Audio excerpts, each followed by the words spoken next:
Ben, selon les dires de la justice américaine, ce serait la fin des documents sur l'affaire Epstein. 3,5, ça a été fait vendredi, là, en fin de semaine passée, toute fin de la semaine. 3,5 millions de documents supplémentaires qui ont été publiés.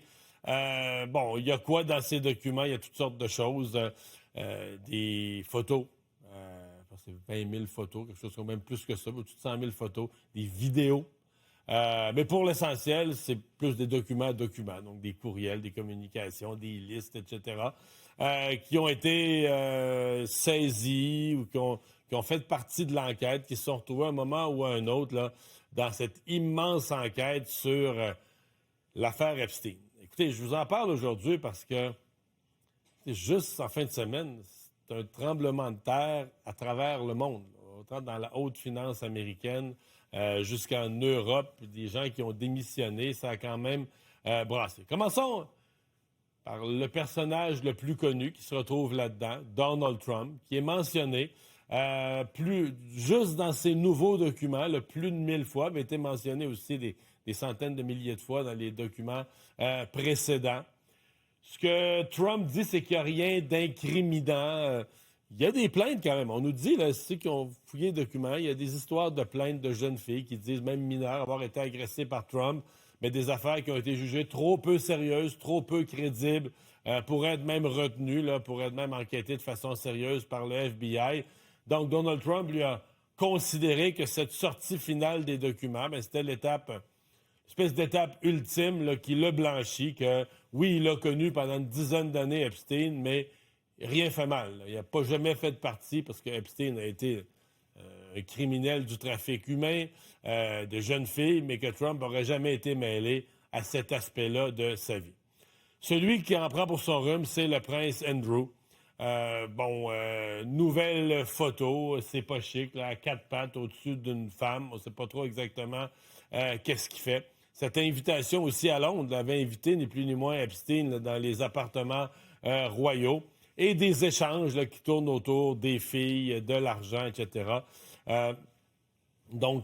Pour lui, même le premier ministre britannique, là, Keir Starmer, qui a dit, comme on dit, il l'a jeté en dessous de l'autobus, qui a dit, oui, il serait souhaitable que l'ex-prince Andrew là, aille témoigner au Congrès américain. On l'invite à témoigner, ce serait bien qu'il aille témoigner. Je dirais une affaire, il n'y a pas grand-chose de bon à aller témoigner à part que de s'auto-incriminer. En disant ça, Starmer, là, il l'envoie un peu en dessous de l'autobus. Je vous en nomme d'autres, là, je vais aller vite pour les autres, mais bon, Bill Gates qui se retrouve encore bien au centre de plusieurs reportages sur ces documents. Pourquoi? De l'aide obtenue, selon, évidemment, on devine à partir des courriels, de l'aide pour des relations extra-conjugales, puis là, même à un moment donné, il a rattrapé une infection avec une jeune Russe. Bon, lui, évidemment, ni les porte-paroles de Bill Gates ont dit tout ça, c'est pas vrai, c'est de la confusion, c'est pas ce que vous pensez que c'est. Et aussi des affaires, là, parce que Jeffrey Epstein brassait de grosses affaires, faisait rencontrer aux gens des banquiers. Donc oui, dans les échanges, là, il y a des histoires de femmes, mais aussi de filles, mais aussi des affaires. Je vous donne des exemples à travers le monde. Là. En Slovaquie, en fin de semaine, démission du conseiller principal, du conseiller à la sécurité du président, Miroslav Lajčák, qui a été mêlé, là, qui avait son nom dans les affaires Epstein, pas trop clair, et qui a immédiatement dû remettre sa démission au président du pays. En Norvège, là, c'est la famille royale qui est éclaboussée.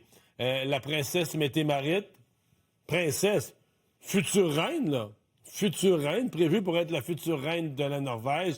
Les communications elle a été 3 ans amie avec Epstein. On parle de 1000 communications qui démontrent quand même un certain niveau de proximité, d'amitié. Rien de compromettant pour des gestes criminels, mais quand tu sais qui était Epstein, avait déjà été condamné pour des crimes sexuels avant ça, des farces un peu à teneur sexuelle, tu te dis, ouais, c'est assez spécial là, dans le cas présent. Donc là aussi, elle a dû s'excuser pour son erreur de jugement. Elle s'est confondue en excuses auprès des Norvégiens. Je vous en donne un autre qui s'est retrouvé sur la sellette en fin de semaine, obligé de s'excuser de long en large.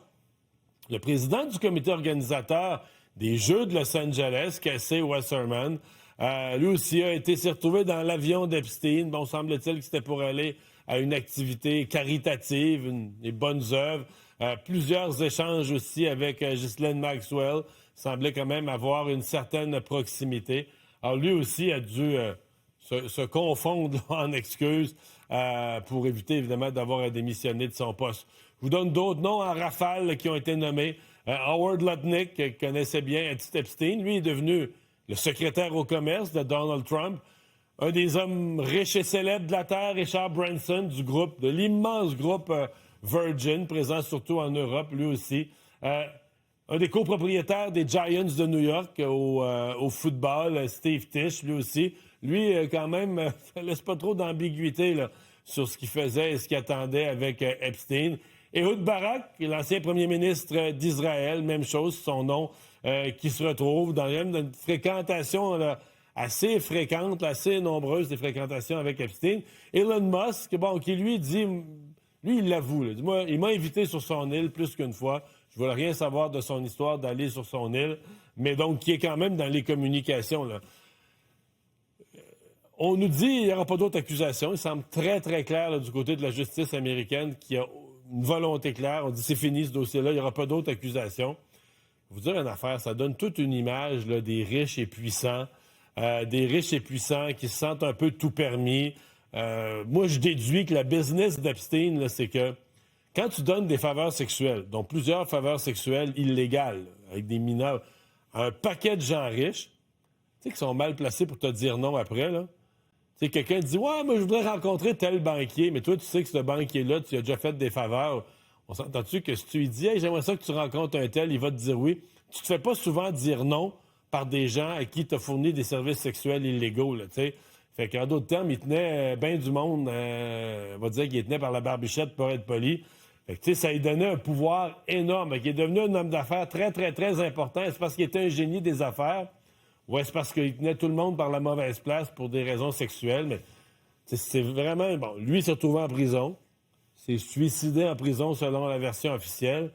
Mais tu sais qu'il n'y aura aucune autre arrestation dans tout ça. C'est quasiment pas croyable.